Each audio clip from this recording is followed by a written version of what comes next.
Buenas tardes. Buenas tardes. Soy Ioana Purasopoulou, escritora, y les agradezco mucho su presencia aquí hoy, en un día tan caluroso. Estamos aquí para hablar de la narrativa histórica en la literatura, de la memoria histórica en la literatura.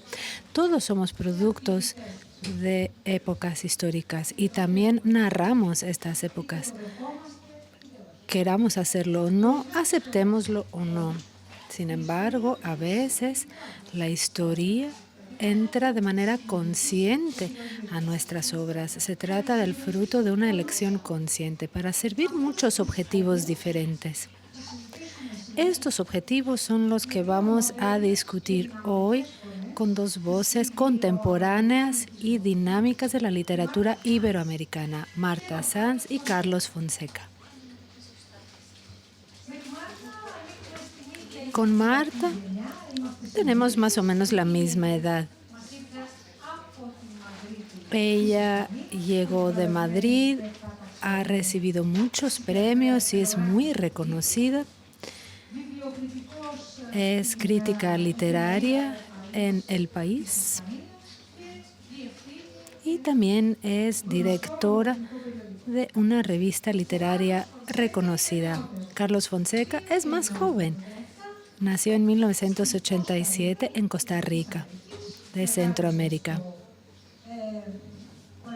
Creció en Puerto Rico, vivió en los Estados Unidos, estudió en Stanford, tiene un doctorado de Stanford y ahora es docente en Oxford, en Inglaterra. Su primer libro fue muy exitoso y no deja de traducirse, y ahora se va a traducir tu segundo libro en griego, ¿es así?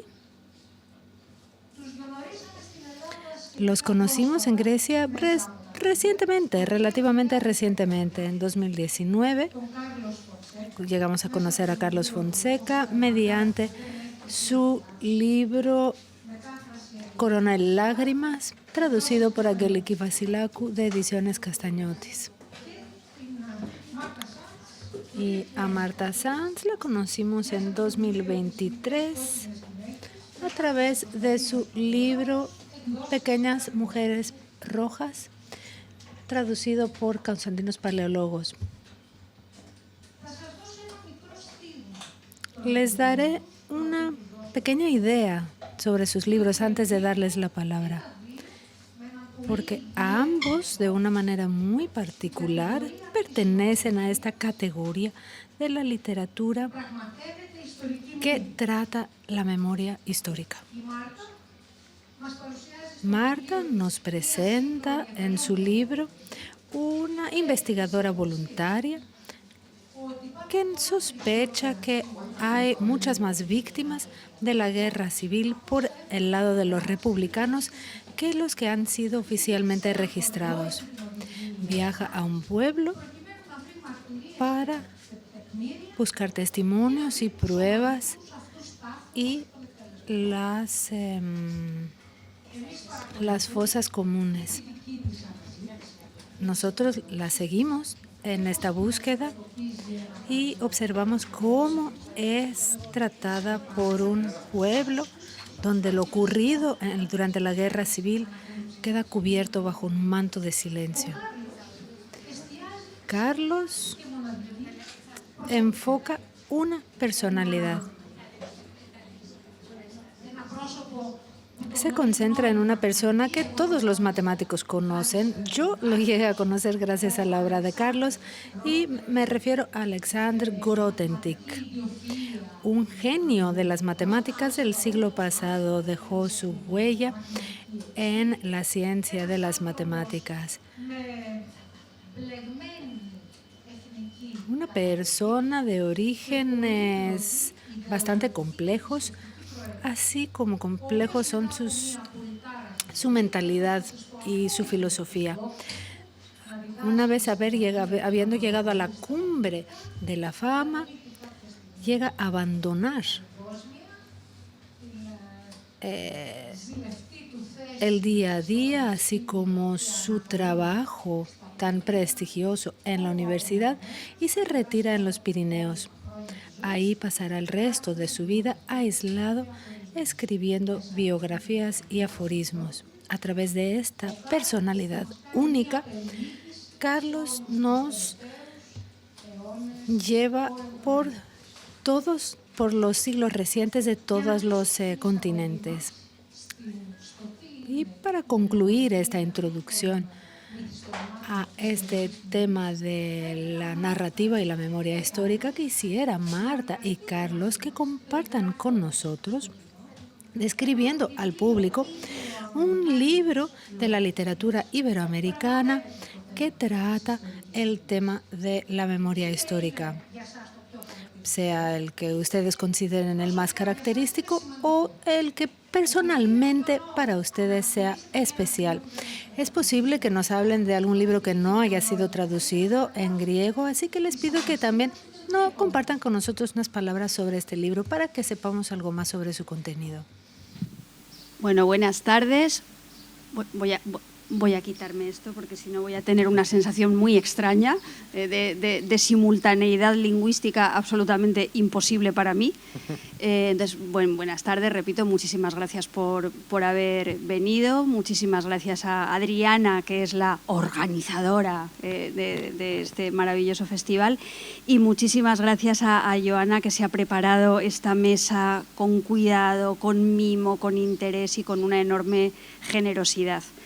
Por otra parte, estoy muy contenta de compartir el espacio con Carlos, a quien, ya que estamos hablando de memoria, creo recordar, Carlos, que tú y yo nos conocimos en un autobús. ¿Ah, sí? ¿Eh?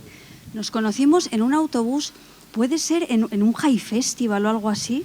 A las 3 de la mañana, o algo así, estamos llegando a Querétaro, creo yo. Algo así. Entonces, de repente, esta mañana, cuando lo he visto en la terraza del hotel, digo, ostras, el chico del autobús. Y solo después he ligado Carlos Fonseca y me he acercado a él y le digo, hola Carlos, porque si no iba a ser una sensación extrañísima, ¿no? Esto se relaciona un poco con la itinerancia también de quienes nos dedicamos al digno oficio de escribir. Yo, así, para mí, libros fundamentales sobre la memoria histórica, que no son precisamente, no tienen por qué ser a la fuerza libros de género histórico, creo que ahí hay una diferencia. Podemos escribir libros en los que reconstruyamos la memoria porque queramos atar de otra manera esos cabos del pasado que se proyectan en nuestro presente, o podemos escribir libros para recrear un personaje que sí que fue en otro lugar y en otro tiempo y puede tener una conexión con el nuestro. Pero yo, por ejemplo, voluntariamente nunca he escrito novela histórica. Y probablemente jamás me invitarían a un congreso de novela histórica, como sí me pueden invitar a un congreso de literatura detectivesca o de ciencia ficción, incluso de terror, donde Mariana se llevaría toda la atención. Pero, sin embargo, con el género histórico no tengo esa afinidad. Y precisamente por eso a mí dos novelas que me interesan mucho, relacionadas con la construcción de la memoria histórica y relacionadas con la construcción específicamente de la memoria histórica desde el punto de vista de la derrota del bando republicano, son La buena letra de Rafael Chirves, que no sé si está traducida o no está traducida al griego, animo, porque es una reconstrucción maravillosa desde una perspectiva femenina, de una mujer humilde, de una mujer vencida, de su vivencia, de lo que ocurre a través de la confrontación entre su letra y la buena letra de una mujer de su familia, que sin embargo es una mujer privilegiada, que es una mujer semiculta, que es una mujer que viene de un lugar completamente distinto al que viene ella. Entonces, esa confrontación de la caligrafía es una metáfora, es un símbolo para aproximarnos a la historia y a las desventajas que la historia inflige en unos cuerpos respecto a otros. Yo siempre digo que nos tenemos a veces que preguntar por qué unos hombres tienen las piernas más largas que otros. y probablemente esa pregunta sea interesante y tiene que ver con los espacios que hemos ocupado. Entonces, la buena letra de Rafael Chirves me parece maravillosa.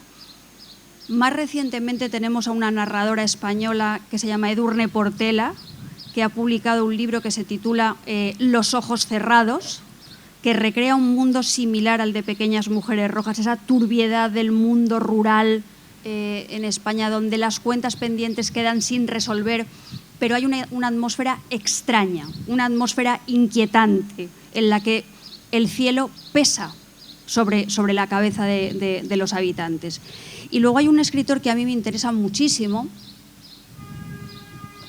que se llama Alphonse Cervera, que me consta que ha sido muy traducido al francés, pero no sé si al griego, que seguramente tiene la novela más interesante sobre la figura del maquis durante la Guerra Civil. Y es una novela que se llama Maquis, una novela de voces en torno a un espacio, de voces que se tuvieron que marchar, que se tuvieron que exiliar, que se tuvieron que poner a pegar tiros en la sierra, que tuvieron que salir de los límites de su país y que sin embargo siguen reverberando en la historia del presente. Entonces, a mí esa es la perspectiva de la memoria que me interesa. A mí me interesa la memoria no como objeto extravagante, no como objeto histórico, fetiche, por decirlo de alguna manera, que podríamos colocar en un museo arqueológico, nada que ver con el de Carlos, sino que me interesa la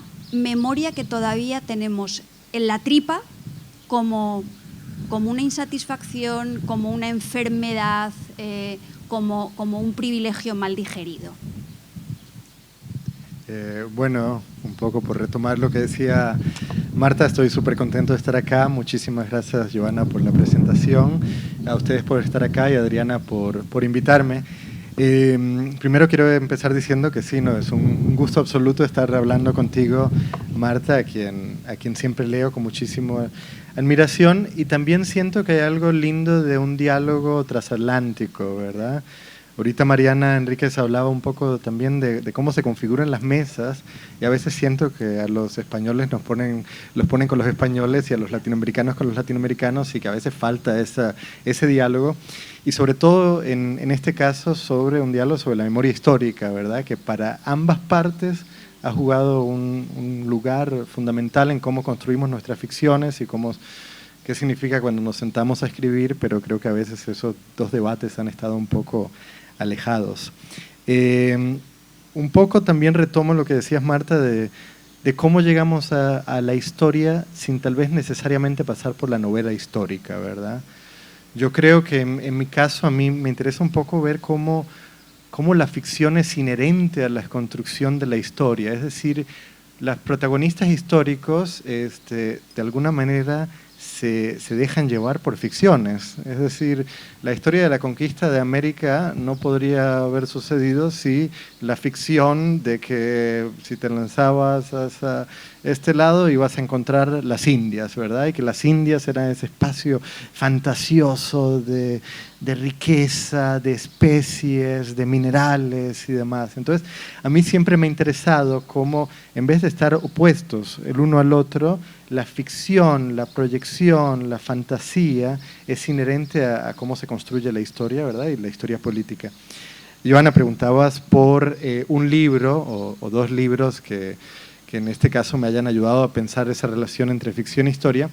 Y el primero que diría es un libro de 1978 de un argentino, Ricardo Piglia, que se titula Respiración Artificial. Me parece un libro particularmente interesante porque Ricardo Piglia lo escribe en medio de la junta militar, ¿verdad? En medio de la dictadura argentina, este escritor se sienta a escribir un libro político sobre la dictadura, ¿verdad? Entonces, ¿cómo evita la censura? Evita la censura construyendo una especie como de alegoría política tan compleja que hasta los propios censores cuando se sientan a leerla no entienden, ¿verdad? Pero lo lindo es que va construyendo esa historia siempre consciente de algo que él siempre decía, que era el gran narrador moderno es el Estado, ¿verdad? El Estado, y en este caso la gente del poder, que también lo que mencionabas Marta habían construido una historia oficial, una historia estatal de lo que había sido la historia argentina, de lo que había sido el progreso, de lo que había sido la modernidad argentina, y de alguna manera Piglia lo que hace en esta novela Respiración Artificial es que desarticula todo eso, pone a un personaje que se llama Marcelo Maggi, que es un historiador que está reconstruyendo la historia de un personaje político del siglo XIX, y a partir de eso un poco casi se burla de los censores, incluso pone como uno de los personajes a un censor que está obsesionado con leer las cartas que intercepta entre este personaje, Marcelo Maggi y otro, ¿verdad? Entonces me interesa eso, como de alguna manera la ficción siempre está involucrada en la construcción del relato político y el contrarrelato político, y por otra parte como la ficción es como de alguna manera inherente ya a lo que llamamos historia. Y muy rápidamente diría que el otro escritor que para mí ha sido como fundamental para pensar la historia, en este caso latinoamericana, que es una historia repleta también de catástrofes, sería un alemán que es W.G. Sebald, que tiene esa forma muy bonita de construir un poco la historia de las ruinas, ¿verdad? Desde lo que todas estas catástrofes nos dejaron, esos como pedacitos de historias que quedaron ahí después del desastre, y que concebía de alguna manera el espacio de la novela o el género de la novela como una especie de mosaico, tal y como los mosaicos nos dan como una idea de la imagen total, pero a partir de las cositas que quedaron como rotas, él imaginaba la novela así, un poco construir una ficción a partir de las ruinas de la historia, de las derrotas y de las catástrofes. Carlos, gracias. Gracias por gracias Carlos por haber puesto nuestra imaginación como un elemento de creación de memoria histórica también en la literatura. Y gracias Marta por hacer esta distinción, también subrayada por Carlos, de que aquí estamos hablando de novelas que procesan la memoria histórica y crean una nueva memoria histórica o revelan, traen a la superficie partes de memoria histórica desaparecidas. Y que no estamos hablando de novelas históricas como pueden ser también películas históricas que transportan al lector a otra era para experimentar algo ajeno y lejano a su día a día y su realidad contemporánea. Los libros de ambos vinculan el núcleo de nuestro pensamiento cotidiano y nuestras preocupaciones cotidianas con los personajes históricos y los entornos históricos que ustedes han elegido. Por eso quiero preguntarles, ¿creen que este tipo de libros que vuelven a visitar y vuelven a tratar la historia cubren de cierta manera un vacío dejado por la historia oficial de los estados, algo que además lo hacen normalmente conscientemente, adrede? Eso es lo que pasa al menos aquí en Grecia. Hay partes muy traumáticas de la historia griega, como la guerra civil. Nosotros también tuvimos una guerra civil después de la ocupación alemana, después de la Segunda Guerra Mundial. Nuestros 3 países tuvieron guerra civil y dictadura también. Sin embargo, nosotros rompimos todos los récords, tuvimos más víctimas en los 3 años de guerra civil de todas las víctimas que tuvimos cuando luchamos contra los alemanes, o de todas las víctimas de las que se conocen en Grecia desde 1830. Se trata de un evento muy sangriento que todavía causa mucho dolor. La guerra civil fue de 1946 a 1949. Es algo que nuestros padres sí vivieron y nosotros no sabemos cómo hablar de eso y no tenemos cómo enseñarles a nuestros hijos sobre esto. Este vacío de mi generación fue cubierta de cierta manera por la literatura que se escribió sobre la guerra civil, sobre todo por el lado de los derrotados. Aquí fue el ejército de los republicanos derrotado. Pero también emergió una vía mediana, digamos, y el tabú se rompió. Pudimos de cierta manera ser informados y entender por qué hay tanto silencio en nuestros hogares y en nuestras familias. ¿Creen ustedes que en sus países la literatura de la que estamos hablando cubre vacíos en la historia, de la historia oficial? Bueno, yo creo que la historia es una disciplina que tiene una base científica y documental, pero entiendo que esas bases científicas y documentales, a la hora de ser relatadas, hay muchas veces que recurren a estrategias de ficción incluso, que dan visiones ideológicas torticeras de la realidad, que tienden a poner la balanza del lado del discurso de los vencedores, como muy bien decía Walter Benjamin. Pero aún así entiendo que la historia ha de tener una base científica y debería tener una honestidad científica y una aspiración científica como ciencia humana. La literatura no tiene esa aspiración científica, pero sin embargo sí que es un discurso público, y sí que es un discurso público que termina formando parte de nuestro metabolismo, termina formando parte de nuestro cuerpo. Es lo que estaba diciendo hace un momento Carlos, ¿no?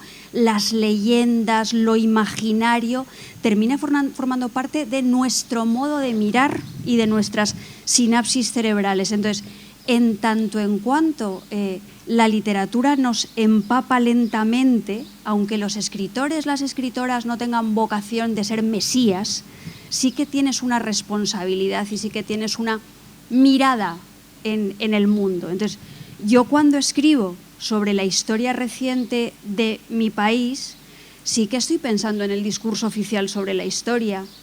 No sé si puedo aspirar a corregirlo, pero sí que puedo aspirar a leer desde otro sitio, leer desde las zonas del gris, leer desde la sentimentalidad, leer desde lo pequeño, leer desde esos relatos de lo cotidiano, de lo cotidianos que quizá no tienen cabida en el metarrelato de la historia oficial. Entonces, yo sí que intento, sí que tengo eso en cuenta, sí, sin grandes pretensiones, pero por ejemplo, cuando yo escribí Pequeñas Mujeres Rojas, yo recuerdo que para mí era algo urgente. Pequeñas Mujeres Rojas forma parte de una trilogía.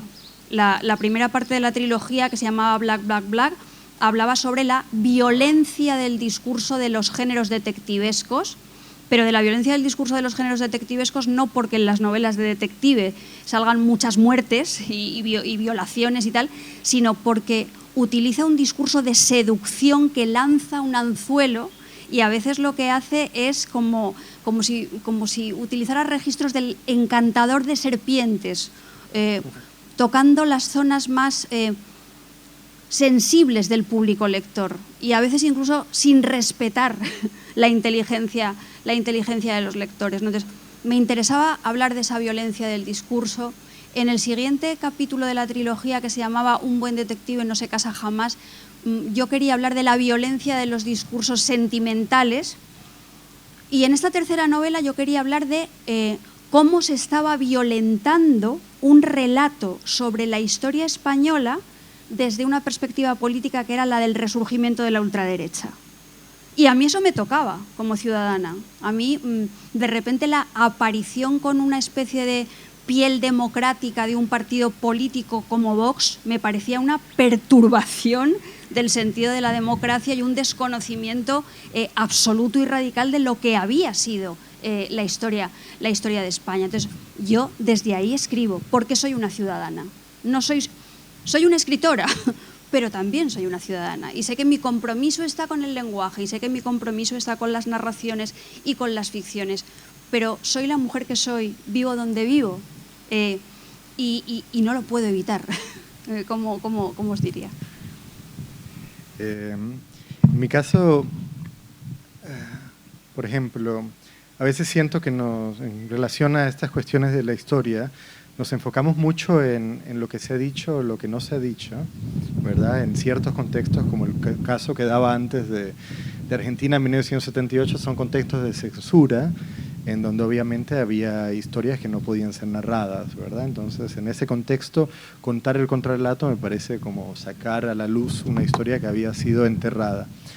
Hay otros casos en donde tal vez no es tanto sobre el contenido, sobre lo que había silenciado, sino también con respecto a la forma, ¿verdad? ¿Qué tipo de géneros han sido utilizados para contar ciertos tipos de relatos, ¿verdad? Entonces yo creo, por ejemplo, a mí últimamente con las últimas dos novelas, con Museo Animal y con Austral, me ha interesado un poco ese trabajo con la forma bajo la cual se ha narrado la historia colonial y poscolonial de América Latina. Una vez había con un lector que me dice, oye, sí, me gustó mucho la novela, pero ¿por qué es tan rara? Y yo digo, pero ¿cómo así rara? Ah, porque se lee como de manera extraña, no cuentas un relato lineal que empiece, sino que constantemente fracturas y fragmentas el relato. Y fue una muy buena pregunta y me puse yo a pensar, ¿por qué, Carlos, siempre como que tiendes a esa especie como de rompecabezas? Y la conclusión a la cual llegué tenía que ver con que la historia colonial o la conquista de América siempre ha sido narrada, incluso en películas que a mí me encantan, como las de Werner Herzog, casi como una épica, ¿verdad? Como una épica masculina, como una épica así muy grande y obviamente mirada desde la visión europea colonial en ese momento. Y me empecé a dar cuenta que una de las razones por las cuales yo como que tendía hacia otras maneras tal vez de fragmentar el relato en cositas más mínimas, más pequeñas, era para de alguna manera también desarticular y empezar a cuestionar esas formas bajo las cuales la historia ha sido usualmente narrada y sobre todo estos contextos de historias coloniales. Eso por una parte. Lo otro que diría que siempre tuve un problema con respecto, por ejemplo, cuando me senté a escribir mi primera novela, es que yo nací en Costa Rica, crecí en Puerto Rico, y en Costa Rica, por citar a un colega, escritor mío, que se llama Carlos Cortés, a quien tengo mucho aprecio, Carlos Cortés en algún momento empezó uno de sus libros diciendo de qué se puede escribir en un país donde no ha ocurrido nada desde el Big Bang, ¿verdad? Porque Costa Rica es un país que famosamente se ha vendido como un país de mucha paz social, ¿verdad? En un contexto centroamericano en donde los otros países. Y de alguna manera eso, a mí con la primera novela, me sentía yo que casi como una condena, ¿verdad? Entonces, ¿dónde iba yo a encontrar los temas más de actividad histórica? Y por eso tal vez es que esta novela ocurre en los Pirineos, en un lugar hipotéticamente donde por una parte no ocurre mucho, pero a la misma vez este historiador está reconstruyendo la historia universal, ¿verdad? Pero después me di cuenta un poco que Carlos Cortés también lo decía un poco con ironía, ¿verdad?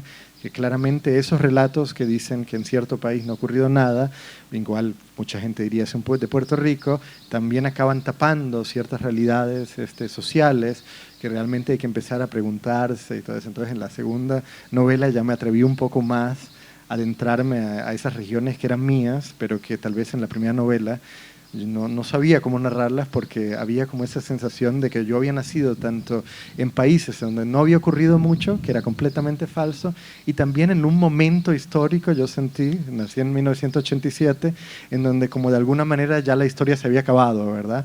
Yo decía, pero qué mala suerte la mía que nazco en 1987 y el muro de Berlín se cae en el 89, ¿verdad? Entonces uno poco a poco creo que como escritor empieza a aprender dónde mirar para ver dónde realmente están ocurriendo, más allá de los telones ficticios que nos dicen que no vivimos nada, ¿verdad?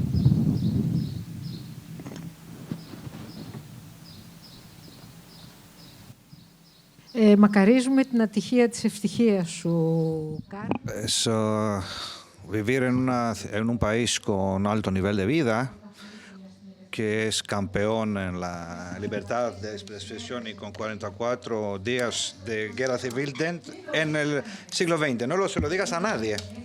Gracias por entrar ya en las técnicas con las que ustedes abordan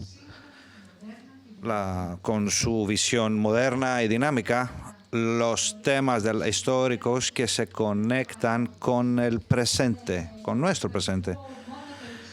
Yo diría una cosa para demostrar cómo las literaturas, su literatura se conecta.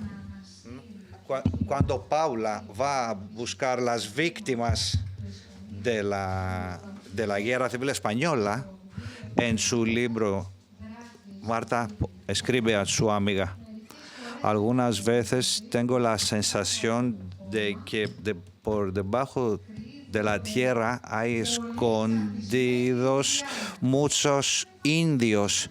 Pero estamos en España, ¿qué tienen que ver los indios cabreados, enterrados en España? Fue una manera de decir que lo que estamos viviendo ahora ya lo habíamos hecho a otra gente, a otros pueblos. Es una conexión histórica muy interesante, como usted también hace la conexión con un matemático del siglo XX, con un alquimista del primer siglo antes de Jesucristo, y de una persona de la Edad Media. Estas acrobacias, estas técnicas, yo quería que ustedes nos explicaran. También quiero decir al público, si no ha leído todavía este libro, son dos técnicas muy diferentes, narrativas.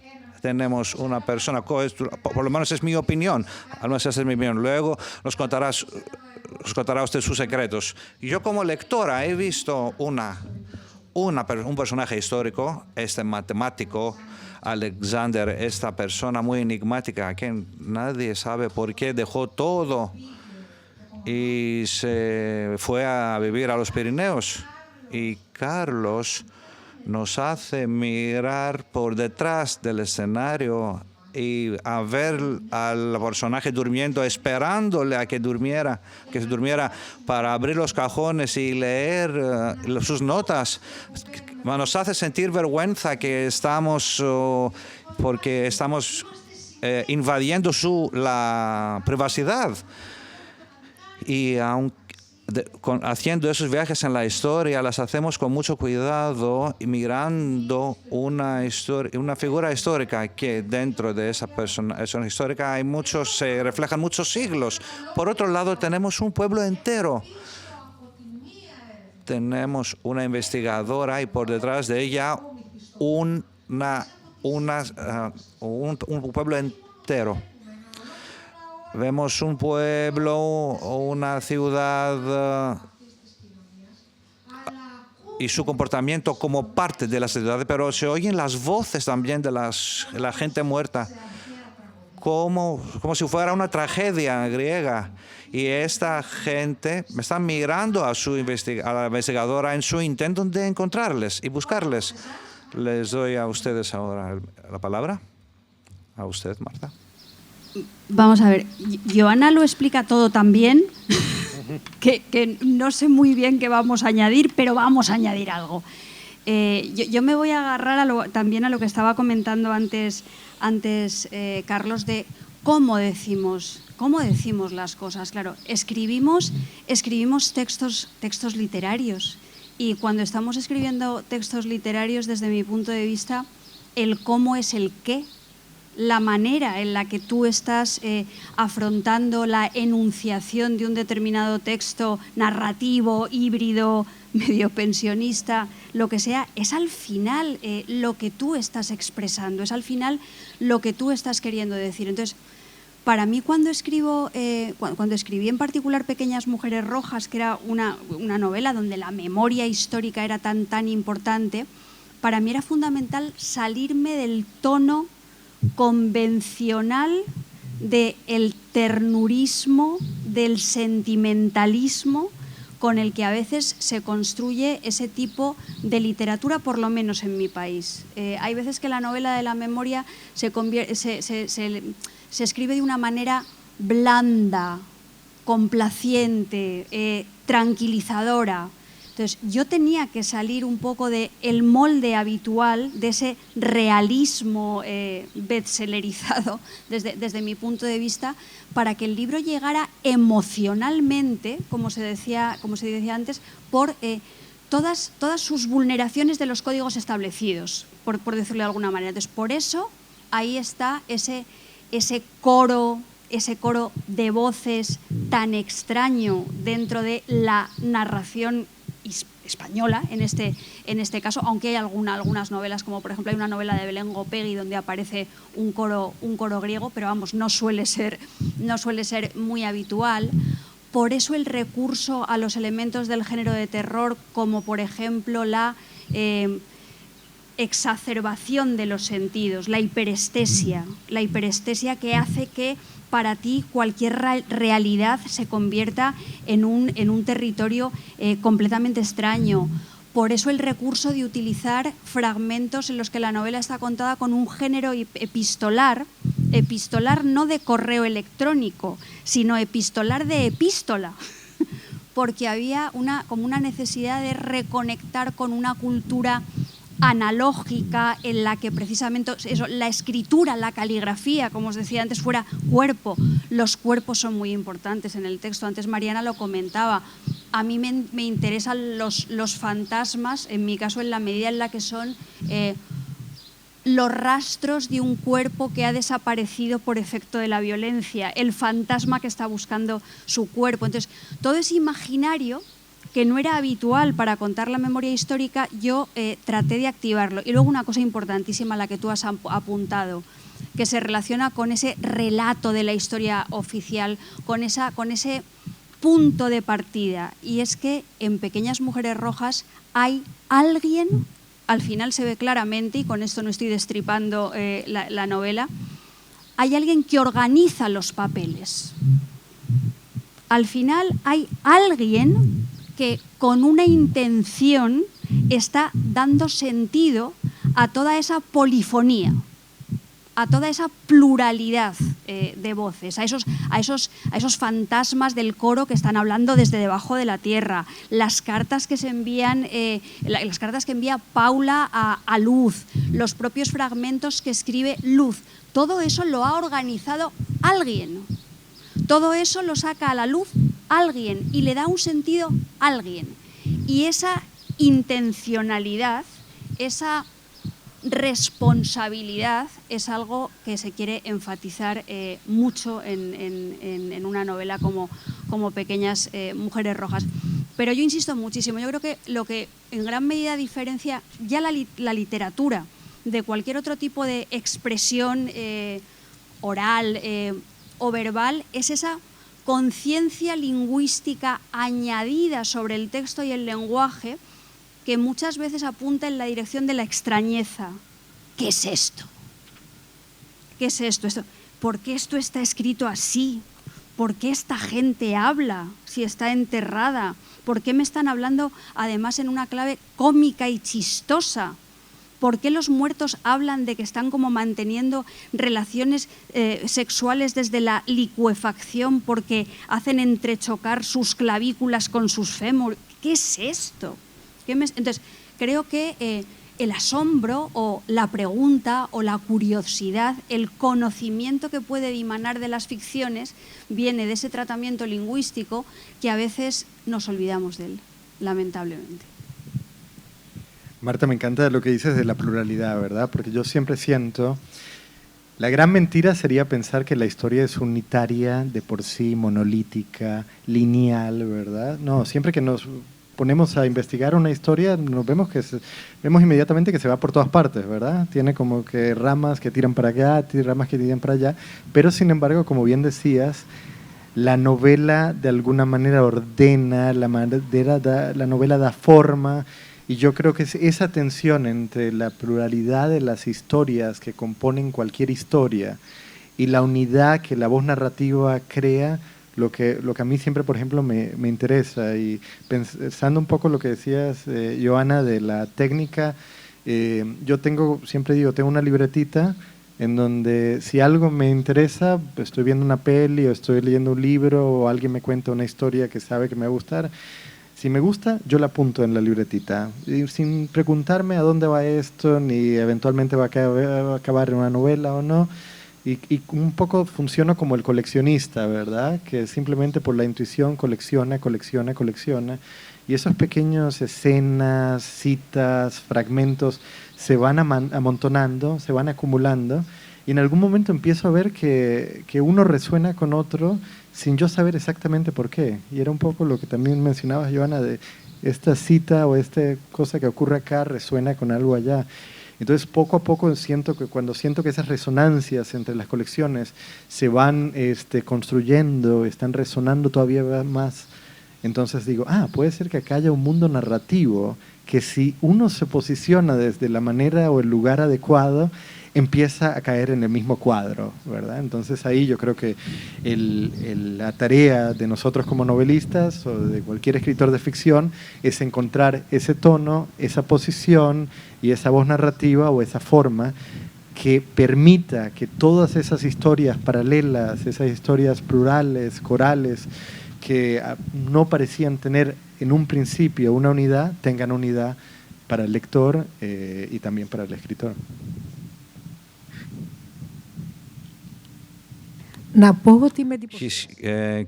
Quisiera decir que ambas, esas dos técnicas diferentes es que se revela el escritor, él mismo.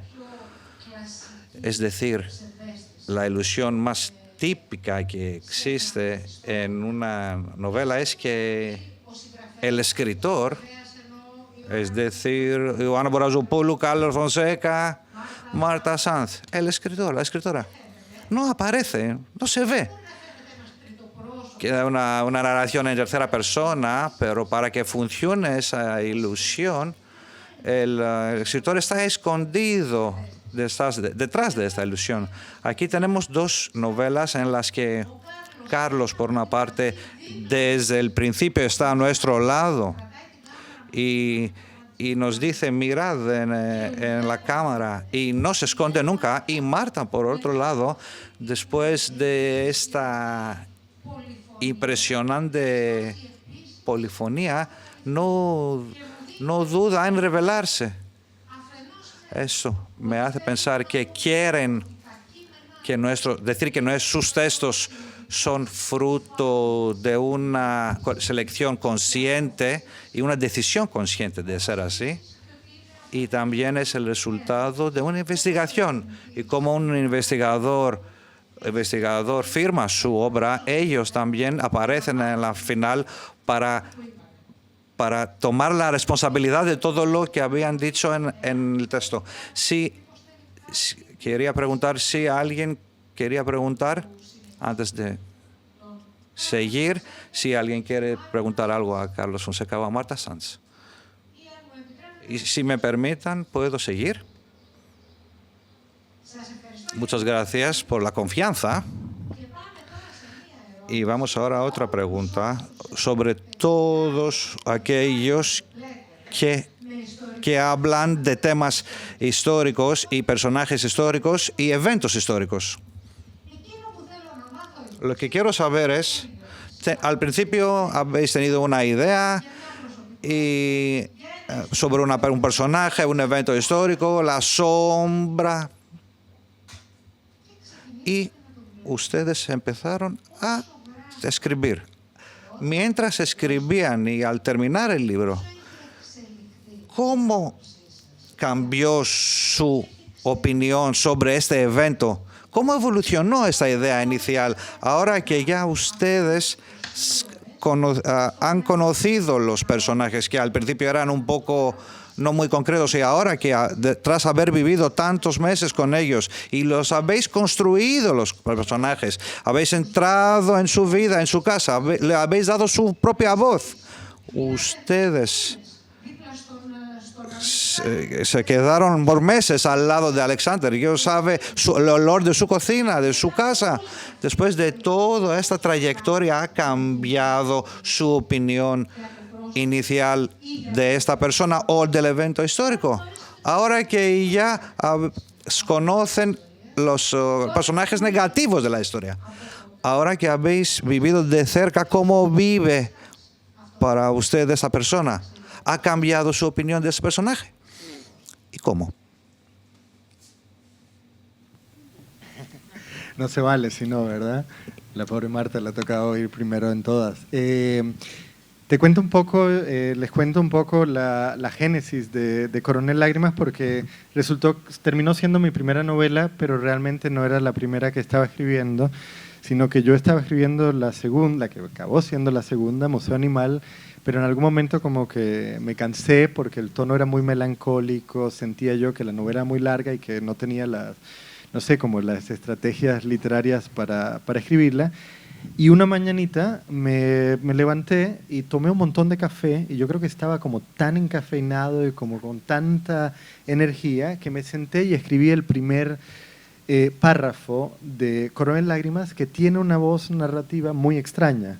Es un poco, yo creo que esto que dice Joana, es como una cámara que se acerca y se aleja a este personaje tratando como de encuadrarlo casi como si estuviéramos hablando de cine. Y a mí realmente como escritor me pareció una voz narrativa rarísima, en donde yo no me encontraba. De alguna manera siempre lo que le dicen a uno si uno va a talleres de escritura, sobre todo en Estados Unidos, es encuentra tu voz, ¿verdad? ¿Dónde está tu voz como escritor? Y yo creo que Coronel Lágrimas fue la novela en donde aprendí como a perder mi voz o a encontrarme en una voz que me parecía muy rara, ¿verdad? Entonces, para mí fue una novelita que casi como que la escribí como una especie de challenge en donde me decía, ¿hasta dónde puedes llegar con esta voz narrativa que te ha sorprendido, ¿verdad? Y empecé como que, y yo creo que al final acabé encontrándome un poco más en esa voz narrativa y también acabé encontrándome un poco más en este personaje, que es un personaje un poco extraño. Una vez alguien me dijo, bueno, es una novela que para hacer un debut es muy extraño porque la gente cuando hace debuts usualmente escribe novelas autoficcionales sobre gente como de su edad, ¿verdad? En ese momento yo tenía 25, 26 años, pero tú has escrito una novela sobre un anciano de 89 años. Y yo creo que al final acabé dándome cuenta que yo tengo muchas cosas de ese anciano, más allá de lo que yo pudiese imaginar. Y también fue mi forma de solucionar eso que había dicho antes, de que yo sentía que había nacido un poquito tarde, cuando ya toda la historia se había acabado, ya no pasaban cosas. Fue mi forma como de atravesar un espacio como de tedio absoluto, por una parte, porque todo ocurre en una casa encerrada, con la cotidianidad pura de este personaje un poco tedioso, por así decirlo, pero al final llegar a la historia, ¿verdad? Y tratar de solucionar la pregunta que mencionabas, Joana, de por qué en algún momento esta persona que ha atravesado tantos momentos importantes de la historia del siglo XX, desde la Segunda Guerra Mundial hasta el mayo del 68, de repente decide, no, me voy a volver un ermitaño, ¿verdad? Y de hecho debo decir que después Benjamín Labatut, en Un verdor terrible, también ficcionalizó la vida de Alexander Grothendieck de una manera completamente distinta, lo cual es interesante en la forma en que la historia nos da un pie, pero nosotros somos los que de alguna manera deliramos y les damos vida por maneras muy distintas. Bueno, yo creo que siempre, a lo mejor siempre es demasiado, pero no sé, tengo la intuición de que siempre que me pongo a escribir, y enlazo con lo que decíamos antes, buscamos ordenar rompiendo. Y a veces rompemos ordenando. Entonces hay muchos movimientos en la misma dirección y en un doble sentido en el acto de escribir. Pasa con el romper y el ordenar, pasa con la visión cenital y la visión subterránea, pasa con la proyección hacia el futuro y la idea de la memoria. Estamos todo el rato en esos tránsitos, estamos todo el rato en esos umbrales. Yo creo que la literatura va mucho en general de umbrales y creo que el proceso creativo y la construcción de la novela también tiene mucho que ver con la vivencia de esos umbrales. Entonces, yo cuando me puse a escribir Pequeñas Mujeres Rojas, yo me acordaba de los relatos de mi abuela, que me hablaba de lo que había padecido su padre en el penal de Cuéllar, muriéndose de una bronquitis crónica de la que le sacaron de la cárcel, eso para que se muriera. Ella me contaba las cartas que le escribía a su padre, querida Juanita, ponía siempre querida hija mía, mi preciosa hija, y la escribía siempre a ella. Y mi abuela, yo creo que nos contaba estas cosas porque ella tenía la sensación de que el relato de las mujeres no tenía importancia. Era como si ella lo que nos estaba contando en el espacio de la intimidad no tuviera tanta reverberación pública como si mi abuelo salía diciendo pues yo luché en el frente de no sé qué y me pasó. Entonces, era una cosa como que quedaba en casa. Entonces, a mí mis abuelas me contaron mucho más que mis abuelos. Entonces, estaba ese sustrato. Y luego también estaba el sustrato de que yo siempre, probablemente por esto, me interesé por el trabajo de las asociaciones para la reconstrucción de la memoria histórica, fundamentalmente de 3 en España. La Asociación para la Recuperación de la Memoria Histórica, que tiene una orientación política, pero tiene una orientación de tipo práctico, vital, forense. Van buscando las fosas, trabajan con los antropólogos y con los antropólogos forenses. Entonces, eso era una parte. Luego había otra asociación que era la Fundación Domingo Malagón, que eran testimoniales y declaradamente políticos. Buscaban poner hitos, marcar referentes en una cartografía llena de silencios y olvidos. Y había otra asociación, sigue existiendo, de hecho, AMESDE, que tenía una vocación didáctica, divulgadora, encuentros. Entonces, todo eso para mí era un caldo de cultivo. También la propia experiencia en los pueblos, en el ambiente rural español, del que al final todas las personas de Madrid procedemos de una manera u otra, lo que yo había sentido en el pueblo de mis abuelos cuando yo era pequeña. Entonces, todo eso estaba ahí y a mí me producía una inquietud, una zozobra que se catalizó todavía más cuando lo del tema de la ultraderecha en España, la aparición de Vox, la posibilidad de que tuvieran espacios de decisión política. Entonces me puse a escribir y me puse a escribir recuperando una voz que salía de un libro de poemas que era vintage, donde había un poema intermedio que se titulaba Huesos, donde hablaban unas voces rarísimas que acabaron siendo las voces estas del coro. En ese poemario yo relacionaba la memoria histórica con la memoria del cuerpo y las memorias familiares. Era un poemario que reflexionaba sobre la enfermedad y lo corpóreo, pero en relación también con los traumas históricos y con las lacras. Entonces, con todo ese caldo de cultivo, ese aprendizaje artístico y ese aprendizaje humano y ese aprendizaje histórico, yo empecé a escribir esto que no sabía muy bien lo que iba a ser. Y cuando acabé de escribirlo, ¿qué es lo que aprendí? Pues yo cuando acabé de escribirlo, lo que había aprendido es que frente a la norma de la corrección política y ese deber ser de la literatura en el que parece que todo ha de ser más tibio y todo ha de ser más equidistante y más balsámico, yo cuando acabé de escribir el libro tenía un orzuelo de este tamaño en el ojo derecho, no es broma, había como somatizado el dolor de las mujeres que eran las grandes víctimas de la desventaja histórica de la historia, y me las había metido en el cuerpo, y yo acabé el libro mucho más rabiosa de lo que empecé. O sea, yo acabé con un nivel de conciencia sobre la monstruosidad de los monstruos y la fragilidad de los seres afligidos, que no forma parte del claroscuro habitual de la literatura, porque en la literatura hay muchas veces que buscamos el claroscuro y buscamos la humanidad del monstruo o buscamos esa especie de lado oscuro de las víctimas que manipulan con su debilidad a los demás para llevarlos a su terreno, ¿no? Entonces, para mí hubo una especie de empatizar mucho con el dolor y la rabia de quien lo había pasado mal. Aprendí, de alguna manera me hice un poco más visceral. A través de la racionalidad me hice un poco más visceral. Muchas gracias.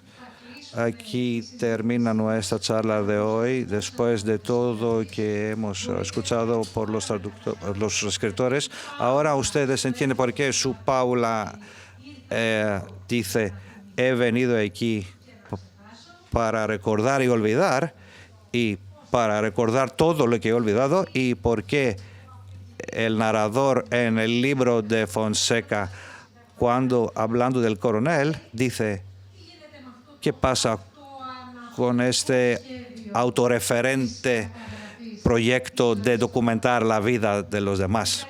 Muchas gracias a los dos escritores que estarán aquí, si quieren ustedes hablar con ellos. Muchas gracias.